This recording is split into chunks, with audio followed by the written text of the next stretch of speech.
श्रीं क्लीं श्रीं कुबेराय अष्टलक्ष्मी मम गृहे धनं पूरय पूरय नमः। ॐ ह्रीं श्रीं क्लीं श्रीं कुबेराय अष्टलक्ष्मी मम गृहे धनं पूरय पूरय नमः।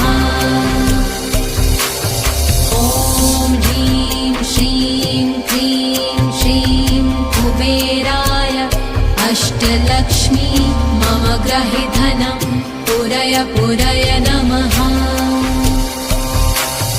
ॐ ह्रीं श्रीं क्लीं श्रीं कुबेराय अष्टलक्ष्मी मम गृहे धनं पूरय पूरय